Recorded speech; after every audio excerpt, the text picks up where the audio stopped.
dua, maka syahid itu jadi syahidaini begitu. Jadi syahidan. Apa syarat untuk jadi saksi? Pertama syaratnya harus laki-laki. Jadi perempuan yang hadir banyak itu tidak cukup untuk menjadi saksi nikah. Jadi saksi nikah itu haruslah kemudian orang itu laki-laki. Begitu. Kemudian yang kedua dia harus muslim. Nah ini penting nih. Kan ada orang yang kagak ketahuan Islam apa kagak kan begitu. Ini wayanya Natal pakai topi Sinterklas, nanti wayanya Ramadan di depan TV iklan pakai pakai sarung wadimor juga itu nih. Jadi kalau Ramadan bintang iklan wadimor begitu. Kalau lagi Natal begini pakai topi Sinterklas juga. Itu kan Islamnya diragukan akhirnya. Nggak usah belok dulu ke arah apakah dia adil atau tidak adil, sedangkan keislamannya itu jadi diragukan. Kan iya. Kan ada di antara kita nih beberapa nama beken yang agamanya ngikut yang lagi rame aja begitu. Lagi rame Natal lagi rame puasa ya puasa, kan begitu. Jadi di samping itu juga banyak asatidnya juga mulai rada lembek ini. Ntar kalau keras-keras nanti orang kagak suka katanya begitu. Jadi nurutin ibaratnya manjain umat. Umat dimanja-manjain. Akhirnya yang lebih diurus tuh perasaan umat dibanding kebenaran syariat itu sendiri begitu. Iya, apalagi sekarang zaman media sosial begitu. Kalau orang umum begitu ya ikut-ikut tren media sosial mungkin dimaklumi. Tapi kalau ada tokoh agama ikut-ikutan joget itu kan jadi memalukan itu. Menurunkan citra syariat itu sendiri. Dulu Imam Al-Ghazali itu di dalam kitabnya Bidayatul Hidayah beliau mengatakan la yastajri'ul ami alal ma'siyati illa bistijra'il ulama. Orang awam tuh, orang umum itu tidak akan berani melakukan kemaksiatan kecuali dengan beraninya si orang alim melakukan maksiat. Gara-gara si alim melakukan tindakan A yang itu sebenarnya dilarang oleh syariat, orang-orang pada ngikutin. Orang awam sih tadinya kagak berani nih. Gue mau joget kagak enak lah, malu begitu. Akhirnya dia lihat wah Ustadz Fulan joget juga dah akhir gitu. Kan ya. Orang kagak ada yang berani nyawer kalau di depan itu, kecuali kalau di depan panggung dangdut ada ustadz yang nonton kan begitu. Ustadz aja nonton kan begitu. Jadi maksud saya seperti itu. Jadi jangan kemudian kita udah belok nih, udah kurang kurang patuh sama sama fatwa ulama. Di samping itu juga banyak ulama-ulama yang udah geser. Jadi bukan ngikutin syariat dalam arti itu maksudnya ingin menyenangkan umat. Jadi menampilkan diri di depan umat sebagai tampilan yang diterima. Ya emang bagus begitu. Cuman jangan sampai kebenaran tuh ditutupi begitu. Aurat tuh harus ditutupi, tidak ada toleransi. Satu pun kagak ada ulama yang bilang boleh tuh perempuan buka pala aja, nggak boleh gitu. Maka setiap ada kesempatan menyampaikan, sampaikan itu gitu. Karena kalau kita terus ikut-ikutan orang tuh kagak punya nilai. Manusia tuh nilainya berubah-ubah. Hari ini dibilang bagus, minggu depan dibilang jelek. Gitu. Dulu itu joget-joget di pinggir jalan bagus apa enggak tuh? Enggak. Semua kita punya kesepakatan begitu. Enggak bagus kita di pinggir jalan joget. Mana aki-aki 50 tahun. Pakai celana pendek, pusar kemana-mana. Gitu. Tapi sekarang nilainya berubah tuh. Justru joget-joget itu jadi populer tuh, jadi beken kan begitu.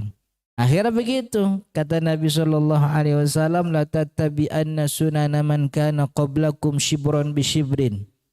Kamu nih nanti ada satu masa di mana kalian tuh akan ngikutin kebiasaan orang-orang sebelum kamu. Orang-orang jahiliyah maksudnya, shibron bi shibrin, sejengkal sejengkal dulu. Orang jahiliyah maksudnya orang yang tidak punya keimanan sama Allah, hidup ngerasa pokoknya senang-senang aja, kagak ada tujuan, pokoknya mana yang senang ikutin. Kalau orang Islam enggak, senang ya boleh, cuman kalau ngelanggar syariat jangan dikerjain. Shibron bi shibrin, sejengkal sejengkal, dhira'an fa dhira'in, sehasta demi sehasta. Jadi sampai semuanya awalnya sejengkal, yang diikutin cuman gaya rambutnya dulu, pakai bajunya dulu, kemudian apalagi sampai akhirnya seluruh kehidupan kita tuh ngikut gaya-gayanya orang-orang non muslim. Di orang kita nih masih banyak orang yang takziah pakai baju hitam. Begitu. Coba kalau ditanya tuh kebiasaan siapa takziah pakai baju hitam? Gelap-gelap begitu. Kan ya. Itu kan memang sih katanya ini kan menunjukkan kesedihan begitu. Kesedihan tuh kagak usah pakai baju hitam begitu. Kan ya, dia percuma pakai baju hitam depan rumah duka dia ngobrol ketawa ketiwi, kan banyak begitu tuh. Budaya kita bu apa syariat Islam nggak ada yang namanya baju duka baju hitam begitu. Selama itu pantas dan tidak mengikuti budaya orang-orang non muslim tidak ada masalah. Jadi baju putih juga nggak ada masalah begitu. Maka malah itu lebih baik. Sebab itu baju yang sangat disukai oleh Nabi Shallallahu Alaihi Wasallam. Begitu sampai akhirnya seluruhnya kata Nabi, hatta law dakhalu fi juhri dhubbin, sampai pun kalau nanti orang-orang itu pada masuk lubang biawak, la dakhaltumu, kalian pasti bakal ngikutin tuh masuk lubang biawak. Ada tren waktu itu foto-foto di pinggir rel kan begitu, orang pada ngikutin, akhirnya ketabrak rel kereta gitu. Karena lagi ngetren begitu. Nih ngetren nih kita kan orang begini, masa akad nikah begini-begini aja begitu. Bikin dong pesta yang wah begitu. Saksinya orang beken, yang ngasih hiburan juga artis ibu kota kan begitu. Kan ya. Akhir padahal Islam nikah mah gampang, yang penting ada wali, ada saksi 2 orang, pengantinnya ada, mahar secukupnya, kan jadi udah beres urusan. Tapi cuman karena ada ego dan ngikutin, nanti apa kata orang Ustaz? Masa saya akad nikah begitu aja? Emang mau dengerin kata orang sampai kapan? Dengerin kata orang sampai kapan? Orang nilainya kagak punya, nilainya tuh berubah-ubah. Tapi kalau kata syariat A, dari yang A baik, dari dulu sampai kiamat A terus-terusan baik, nggak bakal berubah syariat Islam. Tapi kalau kata orang berubah akhirnya, begitu. Nanti kalau saya nggak dipandang sama orang, kalau nggak begini, emang nyari pandangan orang mau sampai kapan? Begitu. Itu pandangan orang yang kita cari dari dulu tuh biar dikata, biar dilihat, di akhirat nyelamatin kita apa kagak itu. Kan ya, banyaknya pujian manusia kagak bikin masuk surga, sebagaimana banyaknya cacian manusia kagak bikin masuk neraka. Jadi kalau tidak menentukan keselamatan kita di akhirat, nggak usah capek-capek nyari apa kata orang, biar dilihat orang, pandangan orang begitu. Kan ya. Tapi kan nanti orang melihatnya kita ini rendah begitu. Emang kenapa kalau ngelihat orang ngelihat kita rendah? Kan emang dari dulu juga kita rendah, nggak ada mulianya. Yang bikin kita mulia tuh kan Allah nutupin aib kita selama ini, bukan gara-gara kitanya hebat, bukan. Allah nutupin aib kita dari dulu begitu. Kan ya, Allah ngasih contoh berapa banyak orang yang popularitasnya tinggi, reputasinya wah begitu. Allah tibang buka tuh satu video, kurang dari 1 menit hancur harga dirinya tuh. Allah cuman buka foto 2-3 foto hilang tuh nyawa apa harga dirinya. Kan ya. Yang orang dulu bangun Allah tinggal buka balina. Jadi selama ini kita dihormati sama orang bukan karena kitanya yang hebat, tapi karena Allah masih nutupin aib kita. Coba kalau aibnya dibuka, kan ya? Iya, Allah buka tuh video. Dia misalnya dia mukulin istrinya misalnya, kan begitu. Dia galak sama anak-anaknya misal begitu. Jadi nggak perlu capek-capek nyari pandangan orang. Yang penting kata syariat sah udah beres begitu. Kata syariat sah. Jadi kalau kita terus ngikutin apa kata orang bingung. Zaman dulu kita punya anak-anak kita tuh gara-gara ngikutin tren akhirnya ngikut rambut mohak. Dulu yang lagi tren tuh David Beckham kan ya. Rambutnya mohak. Zaman David Beckham pindah ke Real Madrid itu kan rambutnya mohak tuh. Orang pada ngikutin. Anak-anak kita pantas kagak pantas nomor 27, yang penting ngikutin dulu ngetren gitu. Pokoknya gitu tuh. Kalau David Beckham sih rambutnya mohak emang rada pantas kan ya. Emang mukanya bule, matanya biru, hidungnya mancung, dilihatnya ganteng, badannya sportif, emang olahragawan kan ya. Kalau anak-anak kita rambut mohak kan gak ada cakep-cakepnya itu. Mana kulitnya hitam, hidungnya pesek, matanya belel, kebanyakan begadang gitu. Udah gitu leher banyak daki lagi gitu. Udah enggak. Tapi ya begitu. Hilang satu tren, muncul tren lagi, tren baru. Siapa dulu ada tren, siapa tuh namanya Pasha Ungu sebelum jadi anggota dewan tuh jadi artis dia pakai celana kedodoran kan ya. Celana kedodoran dalamnya pakai boxer. Begitu. Anak-anak itu ngikutin celana kedodoran. Kan kagak ada bagus-bagusnya. Tuh kalau di kampung saya tuh orang cebok belum beres udah jalan-jalan tuh namanya begitu. Ini ya ngetren itu katanya begitu. Mau sampai kapan tuh kita ngikutin tren? Ronaldo bikin tren rambut tuh dulu. Ronaldo bikin tren rambutnya sini. Rambutnya dicepak gitu. Cuman dikasih stempel PLN di sini nih gitu. Ada stempel ada corak PLN. Orang pada ngikutin begitu. Dan musibahnya banyak orang tua yang mendukung anaknya seperti itu. Ya kita sih dukung anak kita berkreasi, percaya diri, confident, tampil depan umum. Cuman jangan pada hal-hal yang negatif kan ya. Tampil depan umum baca ayat-ayat Al-Quran begitu. Kemudian tampil depan umum menghafal itu bagus. Tapi kalau kemudian tampilannya ya begitu. Maka daripada itu nih kita harus kembalikan jalur akad nikah ini kepada jalur ibadah. Yang kita ikutin dalam akad nikah sama sebagaimana yang kita ikutin dalam masalah sholat. Kalau sholat kita ngikutin apa kata Ustaz dari mulai takbiratul ihram sampai salam, akad nikah juga kita ikutin apa kata ulama. Dari mulai walinya, termasuk juga saksinya, bagaimana maharnya dan seterusnya begitu. Kemudian harus akil balik.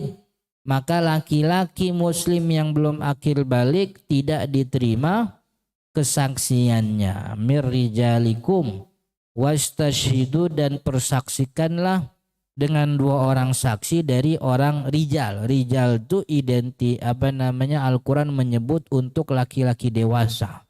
Kalau anak-anak min sibyanikum begitu.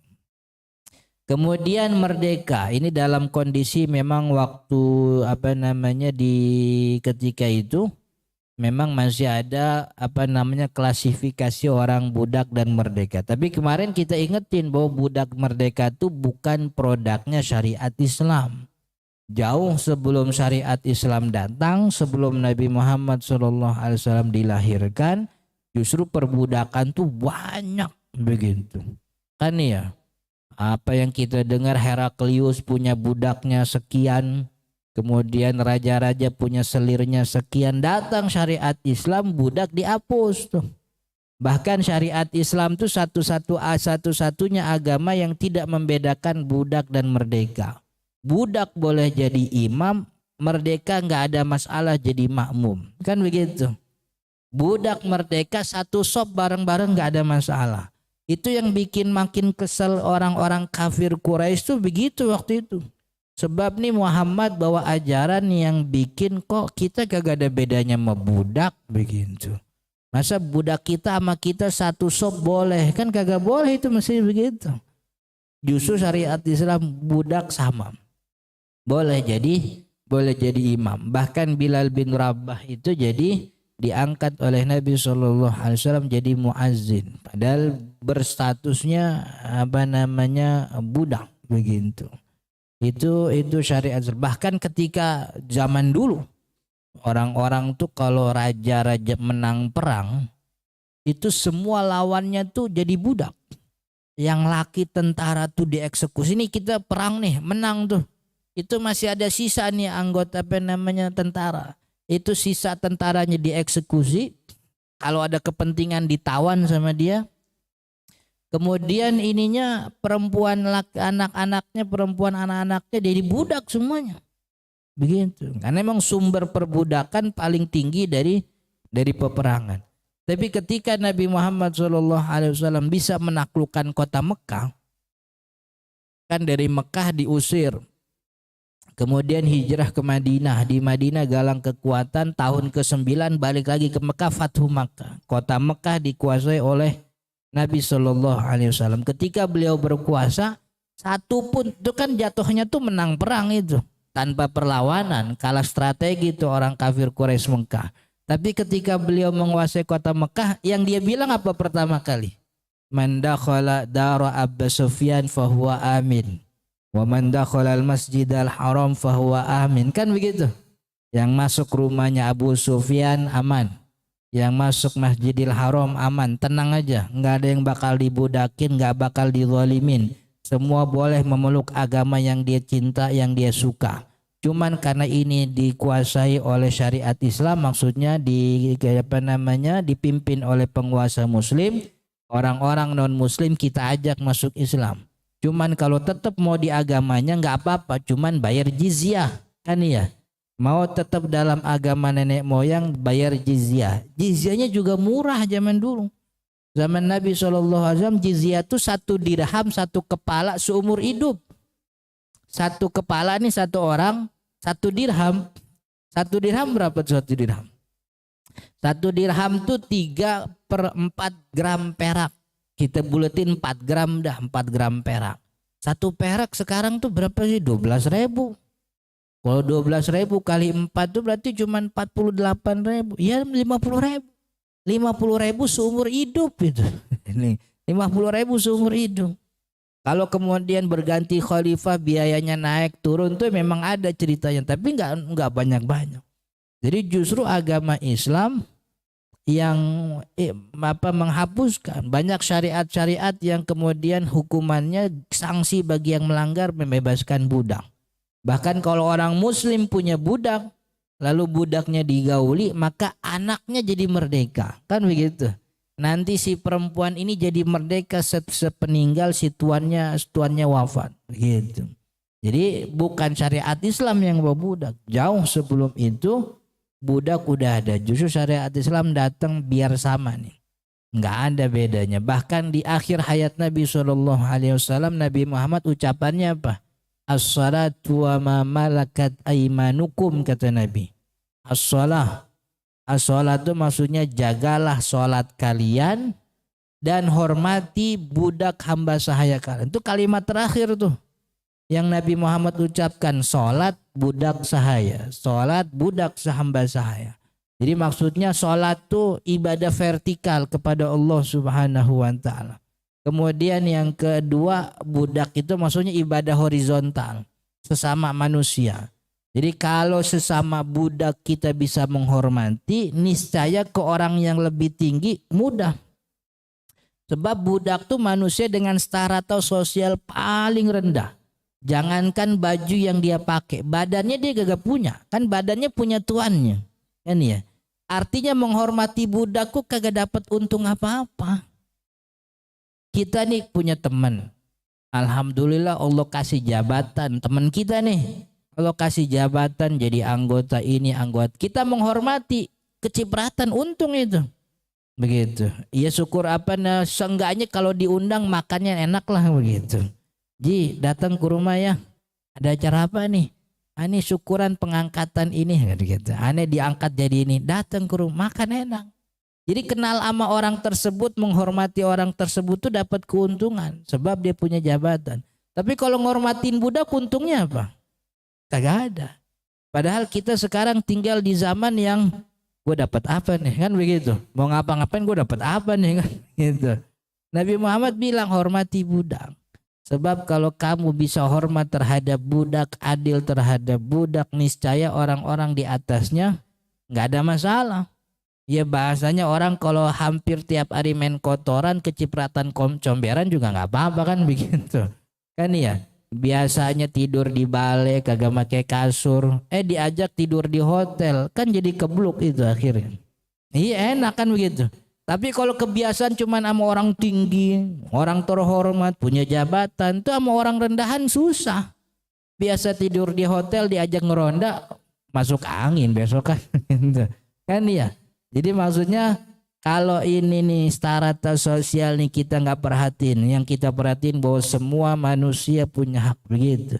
Maka daripada itu hadirin yang dirahmati Allah, kita punya kewajiban menghormati siapapun di antara kita, baik dia punya jabatan atau tidak punya jabatan, wabil khusus kerabat kita sendiri, orang-orang terdekat termasuk pasangan, suami, istri begitu. Jadi jangan sampai kemudian kita justru dihisap oleh Allah Subhanahu wa taala atas kelakuan kita terhadap orang-orang terdekat. Dulu Nabi SAW pernah cerita nanti di hari kiamat ada orang bangkrut.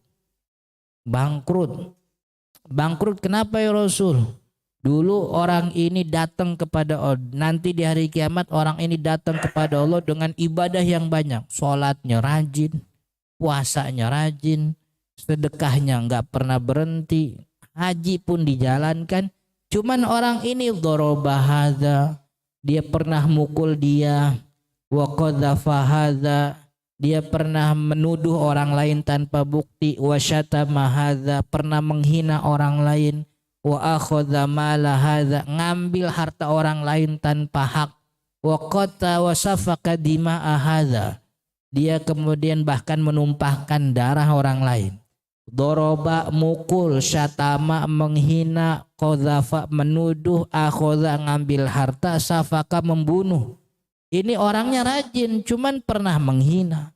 Akhirnya orang-orang yang dulu dihina, dan itu kagak dibedain tuh apa anak apa bukan, orang lain apa bukan, istri apa bukan, pokoknya semuanya termasuk keluarga kita, kerabat kita, orang-orang di dalam rumah kita.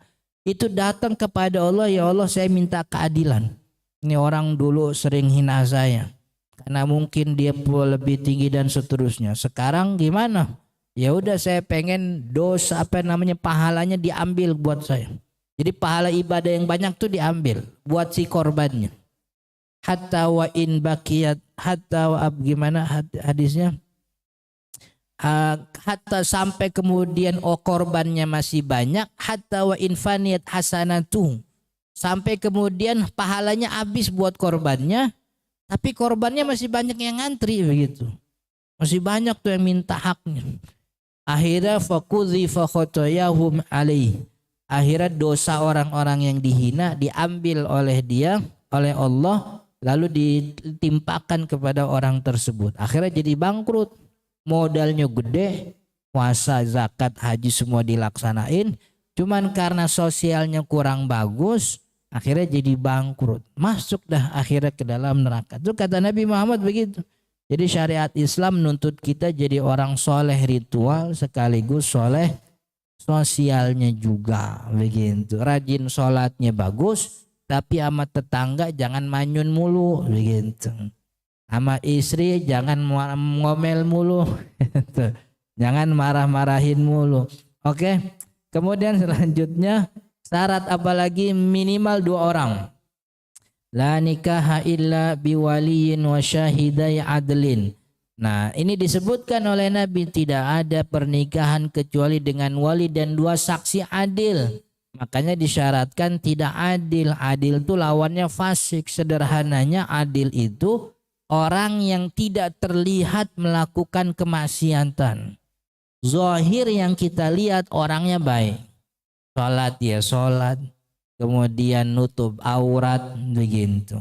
Kemudian tidak memukul, tidak menghina. Pokoknya zahirnya baik, itu namanya adil. Lawannya fasik. Fasik itu kan al-udulu anit ta'ah, bahasa apa Arabnya. Fasik itu keluar dari ketaatan. Jadi kalau ada orang yang terlihat secara zahir melakukan kemaksiatan itu namanya fasik. Muslim apa enggak Ustaz? Muslim apa muslim? Jadi bedanya muslim adil tuh punya iman dan dia taat. Kalau muslim fasik punya iman tapi kagak taat begitu.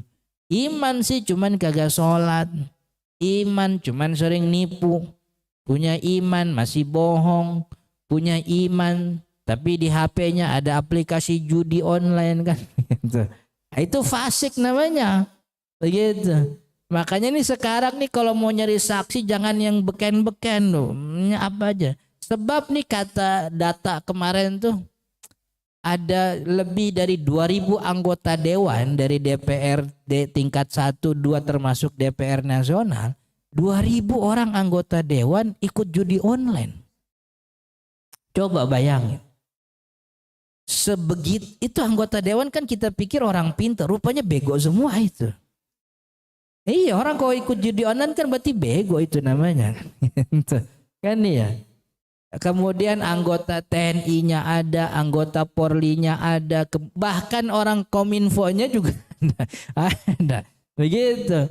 Makanya kalau nyari saksi ini ibadah, maka jangan sampai syaratnya kurang. Ini bukan soal keren-kerenan, bukan soal beken. Ini saksi ini ibadah, bagian daripada syarat ibadah. Ambil saksi yang kiranya adil. Siapa? Kalau kita menghadirkan ada ustadz, ada guru, nah itu ustadz jadiin saksi aja. Begitu. Nggak ada ustadz, kita nggak ada ceramah nikah. Kita biasa aja, cuman saya minta antum jadi saksi. Begitu. Atau kalau manggil ustadz kejauhan, ya orang-orang soleh di antara kita kan yang paling dekat merbot masjid kan gitu. Dan iya merbot tuh soleh itu orang. Merbot masjid tuh maghrib jam 6 sore, dia jam 6 pagi udah di masjid tuh, coba. Kurang soleh apa itu orang? Kan ya, pokoknya kagak kelihatan maksiat pokoknya. RT juga, RT tuh soleh banget tuh RT. Udahnya soleh orang sabar dia. Sebab RT tuh nanggung semua keluhan warganya. Dari ayam hilang sampai laki suami orang hilang RT yang dilaporin tuh gitu. Orang soleh itu emang. Iya di rumah saya tuh RT itu soleh banget. Semua diterima sama dia gitu. Semua diterima. Ngaji dia ikut katanya. Semua apa undangan siapa aja dia datang begitu. Emang orang soleh. Jadi pada intinya orang-orang yang kenapa orang fasik tidak diterima kesaksiannya itu di dalam Al-Qur'an surat An-Nur disebutkan apa namanya walladzina bukan yang ini ayatnya. Jadi di apa namanya di dalam surat Al-Maidah ya, saya lupa nih ayatnya kagak nyambung nih di apa namanya dijelasin. Jadi orang-orang yang berstatus fasik la tuqbal lahum syahadatuhum abada. Dia tidak diterima kesaksiannya. Maka hal-hal yang apa namanya mengharuskan adanya saksi tidak boleh diisi oleh orang-orang fasik. Harus orang adil. Pokoknya secara zahir aja. Nggak mesti ustadz, nggak mesti kiai, nggak mesti orang mana. Pokoknya yang penting kelihatan soleh aja. Nggak pernah maksiat. Ya di luar dia di balik mata kita dia melakukan maksiat itu bukan urusan kita. Sebab adil apa fasik itu yang penting zahir kita ngelihatnya aja. Kita ngelihatnya ini zahir dia ini orang soleh. Sholat ya iya, mulutnya dijaga, auratnya tertutup. Gitu. Kan ada orang rajin sholat rajin. Cuman mana-mana pakai kolor doang begitu. Kan ada tuh. Itu gimana Ustaz? Ya jangan begitu. Itu aurat itu. Kan iya. Ya kita bukannya tidak mengatakan orang itu orang ibarat berdosa, tapi dalam arti kefasikan itu bahwa terlihat melakukan maksiat. Secara zahir buka aurat itu maksiat. Kalau perlu ya jangan dialah begitu. Kemudian apa syarat teknisnya? Syarat yang mesti dilakukan. Oh ini udah saksi udah ada nih, muslim, akil, balik, laki-laki dan seterusnya. Terus ngapain nih saksi? Pertama dia bisa mendengar. Jadi jangan sampai orang yang rada pilon tuh. Enggak rada budak dia. Kemudian bisa melihat, kemudian juga bisa berbicara, karena memang dibutuhkan kesaksiannya untuk memberikan persetujuan apakah akad ini sah atau tidak. Kemudian juga sadar dan terjaga. Orang yang rada ngantuk jangan jadiin saksi gitu. Kemudian yang ketiga, memahami bahasa dua pihak. Jadi orang ini paham. Kalau ini akadnya bahasa Arab, dia paham bahasa Arab. Kalau akadnya bahasa daerah misalnya bahasa Sunda. Karena kan di dalam akad nikah ijab qabul itu tidak disyaratkan harus dengan bahasa Arab. Dengan bahasa yang dimengerti oleh kedua pihak itu cukup. Yang penting nanti memenuhi kata-katanya dipenuhi dengan kata yang memang disyaratkan. Artinya si saksi ini paham. Kalau memang akadnya pakai bahasa Arab, pasti ini saksi ngerti juga. Setidaknya dia ngerti itu bahasa akad nikah. Zawwajtuka wa ankahtuka bimakhtubatika fulanah binti fulan bimahri kadza wa kadza naqdan halan, begitu. Si saksi paham itu artinya. Oh zawwajtuka saya nikahkan, wa ankahtuka saya kawinkan, paham. Jadi jangan taunya cuman sah doang begitu. Dia harus paham gitu. Itu sanksi. Nah, bagaimana kalau kemudian kan ada istilah nikah siri gitu. Ada nikah siri. Kalau nikah siri yang dimaksud itu adalah pernikahan yang tidak kalau dalam bahasa fikih, kalau kita buka kitab-kitab fikih, nikah siri itu artinya begini. Nikah yang tidak dihadiri oleh dua, artinya nikahnya berdua doang gitu, kagak ada saksi. Itu yang dipahami oleh ulama-ulama fikih di kitab-kitabnya begitu. Jadi kalau pernikahannya memang begitu, nikah tanpa ada saksinya, maka pernikahannya tidak sah. Hubungan keduanya dihitung sebagai perzinahan. Anak yang lahir, anak itu anak dari hasil perzinahan, maka dinisbatkan binnya itu ke ibunya. Jadi kalau namanya Michael bin ibunya misalnya Maisaroh. Jangan Maisaroh mah kecakepan begitu. Iya, masa Maisaroh nikah di luar syariat kan enggak gitu. Contohnya misalnya siapa ya? Stefani begitu. Michael bin Stefani. Kalau dia perempuan misalnya Kristi binti Stefani begitu. Jadi nisbat kepada ayahnya enggak sah dalam syariat Islam, dan itu berimplikasi kepada nanti soal warisan juga. Sebab yang mewaris itu kan anak kandung nasab begitu. Maka kalau si bapaknya meninggal, nanti nih si Michael nih nggak dapat warisan dari bapaknya, sebab secara syariat dia bukan anak yang sah begitu. Terus gimana Ustaz kalau ada orang yang udah nikah tapi tanpa saksi? Ya sejatinya kan belum nikah berarti itu namanya gitu. Terus gimana, nikah ulang aja? Anak-anaknya gimana? Anak-anaknya kagak gimana-gimana, tinggal dirawat aja. Cuman ini nisbatnya, binnya tuh bukan ke bapaknya, binnya ke ibunya. Ini nikah yang dipahami oleh ulama fikih nikah siri begitu. Tapi ada juga kalau kita kan pemahamannya nikah siri itu pernikahan yang saksinya diperintah untuk menyembunyikan pernikahan, atau pernikahan di balik tangan, saksinya ada. Cuman kata si pengantin, jangan bilang-bilang dulu ya gitu.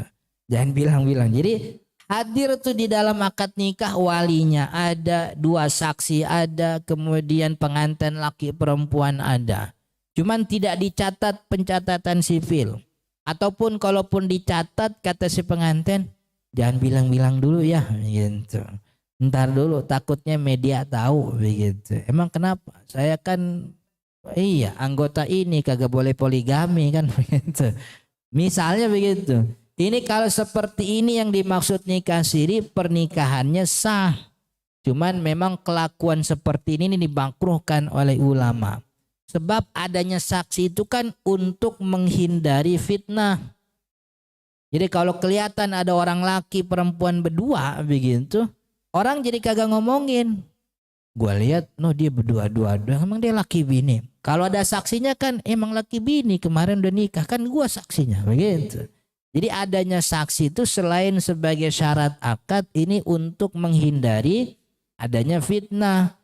Nanti dari saksi ini kemudian disampaikan kepada orang-orang bahwa fulan bin fulan sudah menikah begitu. Itu adanya saksi supaya nanti tidak terjadi miskomunikasi. Maka kalau saksi yang memang tugasnya untuk mengumumkan tapi disuruh diem-diem, nah itu kan jadi kebalikannya. Jadi pernikahannya tetap sah, cuman orang tersebut orang-orang yang melakukan itu mendapat kemakruhan begitu. Artinya kalau nikah siri versi kita nih nikahnya sah begitu. Cuman kalau nikah siri yang dimaksud adalah nikah siri tanpa catatan KUA, saksinya ada cuman tanpa catatan KUA, ini bagaimanapun pasti merugikan pihak perempuan. Bagaimanapun kondisinya pasti merugikan pihak perempuan. Sebab dimanapun yang namanya pernikahan, pihak yang paling rendah itu adalah perempuan. Adanya surat legalitas negara itu membantu perempuan. Kalau nanti si lakinya KDRT misalnya, dia bisa lapor kemana? Lapor ke pengadilan agama.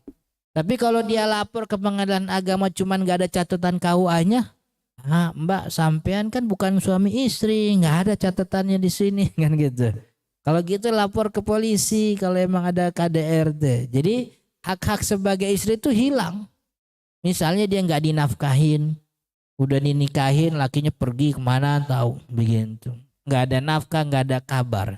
Dia mau nikah lagi kan bingung begitu. Mau nikah lagi belum ada kata cerai. Gitu. Mau kagak nikah juga kagak jelas statusnya kan begitu. Kalau dia tercatat di KUA, dia bisa lapor ke pengadilan agama untuk dibatalkan pernikahannya. Karena suami saya meninggalkan saya dalam jangka waktu sekian, tidak memberi nafkah. Maka diputuskan oleh pengadilan pernikahannya putus. Kalau dari pengadilan namanya fasakh tuh kalau dalam syariat. Jadi talak dari suami, khulu dari istri. Kalau dari pihak ketiga ya hakim pengadilan itu namanya fasakh. Setelah keluar putusan fasakh, si perempuan bebas, boleh nikah lagi. Tapi kalau nggak ada catatan KUA-nya kan begitu. Akhirnya dia lapor kemana nggak bisa. Kemudian anaknya nanti yang dilahirkan nggak bisa mendapatkan hak sebagai warga negara. Sebab kagak ketahuan nih bapaknya siapa kan gitu. Tentu ada anaknya dan seterusnya itu. Kita lanjut dikit lagi nih. Kalau rukun keempat ijab kabul sebentar. Jadi pertama ijab kabul itu secara bahasa ijab itu pernyataan wali kepada calon menantu untuk menikahkannya dengan putri. Jadi yang disebutin sama wali itu namanya ijab. Saya nikahkan, saya kawinkan, zawwajtuka wa ankahtuka bimakhtubatika dan seterusnya. Kabul itu penerimaan dari siapa? Dari si calon menantu laki-laki. Jadi sebenarnya akad nikah tuh akad antara dua laki-laki dewasa gitu. Satu wali gadis, satunya lagi pengantin laki. Maka ketika akad pengantin perempuan wajib hadir apa enggak? Enggak wajib hadir. Yang wajib hadir tuh 4 orang. Laki, pengantin laki, wali, 2 saksi. Ini 4 orang harus ada di majelis. Pengantin perempuan enggak perlu. Artinya kalaupun si walinya menikahkan anaknya yang perempuan itu kepada laki-laki dan posisinya jauh, maksudnya si perempuannya ada di Jerman misalnya, lagi kuliah, lalu di Jakarta, bapaknya nikahin, saya nikahkan Anda dengan anak saya Fulana binti Fulan, sah itu akad nikahnya gitu. Nggak usah dibikinin majlis di pinggir jalan tuh lagi di lampu merah berhenti sama-sama pinggiran motor gitu. Kan ada saksi tuh banyak tuh. Iya. Iya tuh. Jadi yang dibutuhkan tuh pengantin laki. Apa syarat ijab kabul? Syaratnya pertama satu majelis. Jadi si laki dengan si pengawali harus berada dalam satu majelis. Qala Nawawi, kata Imam Nawawi, la yakfi fil majlisi bal yushtaratul fawr. Bahkan disyaratkan, tidak hanya disyaratkan satu majelis, tapi juga disyaratkan segera. Jawabnya segera. Setelah si wali ngomong A, langsung dijawab, saya terima begitu. Dan sebenarnya jawaban bagi si laki-laki itu tidak disyaratkan panjang-panjang. Kan kata si walinya, zawwajtuka wa ankahtuka, saya nikahkan, saya kawinkan dengan anak saya fulana dengan mas kawin sekian. Itu yang disyaratkan bagi si laki-laki cukup satu kata, qabiltu, sah udah. Saya terima, sah. Udah, jadi tidak perlu dipanjangin tuh. Qabiltu nikahaha wa tazwijaha bil mahril madhkuri halan naqdan. Itu panjang. Tapi dengan kalimat qabiltu itu sudah cukup begitu. Cuman emang kurang afdol aja. Qabiltu apa nih begitu. Terusin. Tapi kata ulama cukup dengan kalimat qabiltu itu sudah sah begitu. Kemudian saling dengar dan paham. Si walinya akad, pengantin lakinya dengar dan paham begitu. Maka itu tadi tuh. Jadi kalau kita punya teman naib kalau naib itu apa sih, orang KUA begitu ternikahin, itu sebelum akad diajarin dulu tuh si pengantin laki. Dia tulisin tuh akad dengan bahasa Arab, diartiin. Ini artinya ini, artinya ini, artinya ini gitu ya. Jadi kalau si wali ngomong begini, kamu jawabnya begini ya, begitu. Itu ada orang KUA tuh, kita punya teman begitu gitu. Jadi telaten tuh akad nikahnya diajarin. Kemudian selanjutnya tidak bertentangan. Artinya kalau jawabannya kalau saya nikahkan Anda dengan anak saya, misalnya anaknya Zainab binti Muhammad. Lalu si ini jawabnya, saya terima nikahnya Maisarah binti Muhammad. Kagak nyambung. Kagak, sayang nih mau dinikahin si Zainab. Terus gimana ya, diulang akadnya begitu. Kemudian juga tidak harus dengan bahasa Arab. Tadi kita singgung bahwa akad nikah tuh boleh dengan bahasa apapun. Yang penting di dalamnya ada kalimat menikahkan dan juga ada dua kalimat, yaitu pengantin perempuan yang ditentukan. Saya nikahkan kamu tuh udah cukup tuh dengan kalimat nikah. Dengan tunanganmu fulana, sebutin namanya. Gitu. Itu sudah cukup untuk jadi akad nikah tanpa bahasa Arab. Cuman memang di beberapa tempat, kalau di tempat saya tuh di Condet tuh akad nikahnya pakai bahasa Arab semuanya begitu. Jadi bahasa Indonesianya malah nggak ada. Makanya si orang KUA-nya, naibnya itu setiap datang diajarin dulu. Nah, tapi biasanya anak-anak mudanya emang udah pada ini. Udah paham begitu. Kemudian bentuknya lampau. Kalau dia bahasa Arab dengan bentuk fiil madhi. Zawwajtuka begitu. Wa ankahtuka, bukan uzawwijaka. Uzawwijaka tuh present tense kalau bahasa Inggrisnya. Itu nggak boleh pakai kalimat present tense, harus dengan kalimat past tense fiil madhi. Zawwajtuka wa ankahtuka gitu. Itu ijab qabul. Kemudian yang bukan syarat dikit lagi. Yang bukan syarat tidak harus dihadiri KUA. Memang bukan syarat, tapi jadi dalam akad nikah bukan syaratnya. Tapi dalam kondisi sosial kita sekarang tuh menjadi sebuah keharusan. Kemudian tidak harus bersalaman. Nggak harus ada syarat salaman. Pokoknya sambil ngomong aja gitu. Kayak tadi di parkiran di lampu merah kan ngomong tuh gak usah salaman. Kemudian tidak harus bersyahadat. Asyhadu an la ilaha. Ini syahadat ini bukan keharusan tapi sunnah. Disunnahkan sebelum akad nikah ada namanya khutbatun nikah. Khutbatun nikah itu bukan ceramah nikah. Khutbah nikah itu khutbah yang memang disebutkan oleh Nabi SAW ketika beliau menikahkan beberapa sahabat. Asyhadu, di dalamnya ada kalimat syahadat memang. Tapi ini khutbah nikah ini bukan syarat nikah. Dia merupakan sunnah dan adab akad nikah. Artinya kalau kita langsung ketemu wali sama pengantin laki-laki langsung qabil itu nggak ada masalah. Tapi sunnahnya make khutbah nikah. Alhamdulillahirabbil alamin dan seterusnya. Qala Allah Ta'ala dan seterusnya sampai di ujung khutbah nikah itu ada asyhadu alla ilaha illallah begitu. Itu bukan syarat tapi itu sunnah dan adab nikah. Kemudian tidak harus ritual izin. Nah ini kalau ini kan lagi tren nih sekarang nih. Anak-anak kita, saudara-saudara kita, ini IO nih yang ngajarin nih ya. WO tuh. Itu. WO yang ngajarin tuh. Kemudian calon istri tidak harus hadir tadi disebutkan, kemudian tidak harus dengan bahasa Arab. Wallahu taala alam, mudah-mudahan bermanfaat. Insyaallah kita lanjut di pertemuan akan datang. Nanti kita lanjut pada hal lain dalam fikih pernikahan. Sebelum ditutup, kalau ada pertanyaan silahkan. Ada pertanyaan Bapak Ibu silahkan. Masya Allah, demikian pencerahan oleh Ustadz Ahmad Zahrkasih.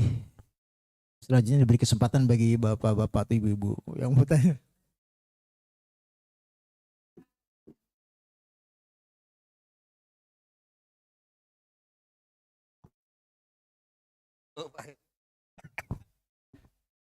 Assalamualaikum warahmatullahi wabarakatuh.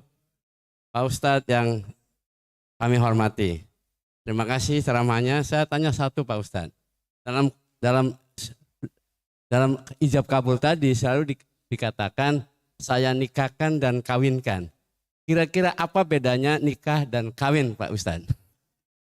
Terima kasih Pak Ustadz. Assalamualaikum warahmatullahi wabarakatuh. Dulu orang punya candaan begitu tuh. Orang Betawi punya candaan, nikah sama kawin bedanya apa Ustaz? Kalau nikah tuh neken, kalau kawin neken gitu. Enggak ada bedanya nikah dengan kawin tuh tidak ada bedanya. Ini kan memang dia dari terjemahan. Di dalam akad nikah itu kan harus ada kalimat saya nikahkan atau saya kawinkan. Di dalam bahasa Arab tuh ada dua kalimat yang dipakai untuk menikah. Ada ankahtuka, saya nikahkan, dengan zawwajtuka. Maka ulama tuh ingin mengambil keafdolan itu. Jangan sampai ada kalimat yang kelewat. Sebab dua kalimat itu adalah kalimat yang jelas dalam bahasa Arab untuk akad nikah. Maka lebih afdol untuk kita tidak meninggalkan salah satunya. Ankahtuka wa zawwajtuka. Kemudian diterjemahkan ke Indonesia, jadi saya nikahkan dan saya kawinkan. Di luar daripada itu kalau ada filosofi yang lain saya nggak tahu. Tapi secara akad nikah tidak ada keharusan dua kalimat. Satu juga cukup gitu. Jadi tidak ada keharusan itu. Oke? Ya, ada lagi? Assalamualaikum warahmatullahi wabarakatuh. Assalamualaikum warahmatullahi wabarakatuh. Terima kasih Pak Ustadz. Saya ingin bertanya Pak Ustadz tentang saksi tadi. Setelah saksi-saksi itu dipaparkan oleh Ustadz tadi memenuhi syarat, kemudian calon mempelai prianya itu kan tidak mempunyai ayah lagi Pak. Kemudian yang afdol menurut Islam untuk menjadi saksi itu siapa Pak Ustadz? Boleh yang lain misalnya, ini kan kalau ada pamannya atau siapa bisa, kalau dalam wali nikah kan seperti itu ya Pak Ustadz. Tapi kalau untuk saksi mempelai calon mempelai pria itu yang afdolnya siapa? Terima kasih Pak Ustadz. Jadi kalau di budaya kita begitu ya, di tradisi kita tuh saksi nikah tuh diambil dari masing-masing pihak kan ya. Pihak laki si fulan dari pihak perempuan si fulan begitu. Dalam syariat Islam tuh tidak harus seperti itu. Artinya tidak harus masing-masing pihak menghadirkan saksi. Jadi saksi dari pihak manapun, baik dari pihak perempuan dua-duanya atau dari pihak laki dua-duanya atau bahkan KUA sendiri yang menghadirkan pihak itu tidak ada masalah. Jadi kalau ditanya, kalau dari pihak laki siapa Ustadz yang afdol? Siapapun yang memenuhi syarat saksi tadi. Yang penting dia adalah muslim adil begitu. Kalau dia kerabat ya nggak ada masalah. Bukan kerabat pun tidak ada masalah. Yang penting dia memenuhi syarat muslim laki-laki balik dan adil, bukan orang fasik begitu.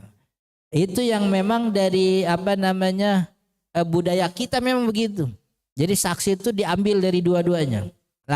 Pihak laki satu, pihak perempuan satu. Padahal tidak ada syarat. Dari pihak manapun saksi itu tidak ada masalah. Yang penting sesuai dengan syarat itu tadi. Begitu. Oke? Ada lagi? Bertanya, Assalamualaikum warahmatullahi wabarakatuh. Assalamualaikum warahmatullahi. Dalam Quran surat An-Nur, pezina harus nikah dengan pezina, tidak boleh dengan kaum muslim. Nah, apakah nikah tersebut dikatakan mubah Ustaz jika pezina menikahi seorang soleha atau orang soleh? Iya. Jadi kata Al-Quran tu azani la yankihu azaniyatu la yankihuha illa zanin au musyrik. Begitu. Pezina perempuan tidak dinikahi kecuali oleh pezina atau oleh orang musyrik. Ini kalau diambil pandangannya dalam ulama 4 mazhab, itu ulama berselisih soal kalimat Allah az-zaniyatu dalam ayat tersebut. Apakah larangan tersebut yang dimaksud adalah larangan betul-betul tidak boleh menikahi wanita pezina, begitu? Atau larangan tersebut itu litaubih. Litaubih itu artinya untuk memberikan derajat hina, gitu. Itu perzinahan tuh hina. Saking hinanya orang perzinahan, bagusnya jangan nikah kecuali sama yang sama-sama zina, begitu. Makanya kata sebagian ulama, kalau dalam pandangannya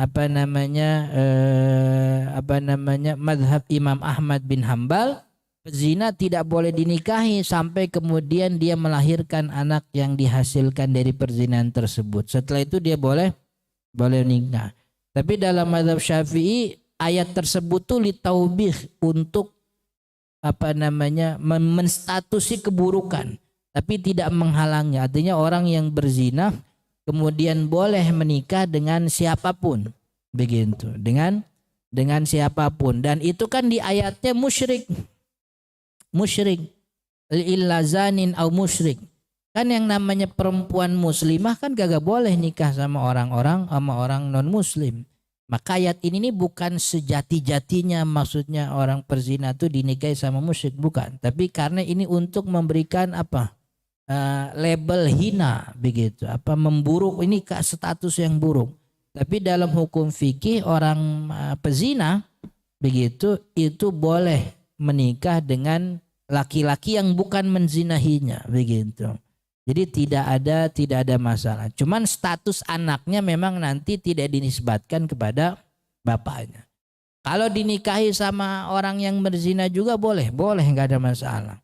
Itu tadi, yang penting anaknya itu tidak dinisbatkan kepada si ayahnya itu, begitu. Jadi secara syariat menikahi pezina, wanita pezina itu dibolehkan menurut pandangan mazhab Imam Asy-Syafi'i, tapi Imam Ahmad bin Hambal membolehkan, cuman syaratnya nunggu sampai anaknya lahir. Artinya kalaupun dia tidak ada anaknya dari perzinahan, tunggu sampai selesai 1 kali haid, gitu. Jadi kan 1 kali haid itu kan berarti bersih, perutnya, kandungannya bersih, gitu. Oke? Ustadz, saya menanya Pak Ustadz. Apa? Jika di akad nikah disyaratkan oleh orang tuanya bahwa saya menikahkan engkau dengan syarat 1, anak saya tidak boleh dibawa ke luar negeri, takutnya nanti akidah Islamnya luntur. Iya. 2, kamu tidak boleh menikah lagi, dan seterusnya. Apakah itu boleh Pak Ustadz? Makasih. Kalau syarat itu digandengkan dengan syarat nikah, akad nikahnya gak sah. Sebab syarat nikah tuh harus munjas. Apa munjas? Munjas tuh kagak boleh ada iketan, nggak boleh ada Saya nikahkan Anda dengan anak saya Fulana binti Fulan dengan syarat A, B, enggak. Akad nikahnya enggak sah. Jadi akad nikah itu harus dengan akad yang munjas. Munjas itu plong begitu. Agak boleh diikat. Tapi setelah akad nikah kemudian ayahnya ngasih syarat, itu enggak ada urusannya, enggak ada masalah. Boleh apa enggak? Ya boleh-boleh aja, namanya orang tua ngasih peringatan begitu. Apakah wajib ditaati atau enggak? Enggak wajib ditaati. Saja enggak wajib. Ya konsekuensinya kan nanti kalau dia ngelanggar urusannya sama si ayahnya. Kalau urusan syariat enggak, nih istri saya tanggung jawab saya. Saya bawa kemana kan tanggung jawab, memang tanggung secara syariat kan begitu. Tapi itu tadi. Jadi apa perjanjian nikah itu yang sebelum akad nikah atau setelah akad nikah itu tidak mempengaruhi akad nikah. Akad nikahnya tetap sah. Apakah perjanjian itu wajib ditaati secara syariat? Selama perjanjian itu tidak bertentangan dengan syariat, kita patuhi. Tapi kalau perjanjian itu justru menyalahi syariat Islam, gitu, seperti melarang orang dibawa begitu. Kemudian melarang untuk nikah lagi begitu. Saya bukan dukung poligami, bukan begitu. Tapi syarat-syarat itu tuh sebaiknya diganti dengan pembekalan tanggung jawab sebagai suami. Jadi laki-laki tuh jangan dikasih syarat. Kemungkinan laki-laki dikasih syarat tuh ngelanggar begitu. Maka laki-laki tuh dikasih pelajaran tanggung jawab nih. Istri tanggung jawab akhirat dunia wajib nafkah, akhirat tanggung jawab nih. Maka kalau ente bakal nikah lagi nggak apa-apa secara syariat, tapi bakalan pasti ada hak istri ente pertama yang terbengkalai. Tanggung jawab akhirat ente. Bisa gak karena pasti tuh fokusnya kan terbagi. Belum ada hak anak-anak yang terbengkalai dan seterusnya. Jadi maksudnya ya jangan diajari, jangan dipatok pakai syarat, nggak boleh gini. Mending ajarin sebagai tanggung jawab.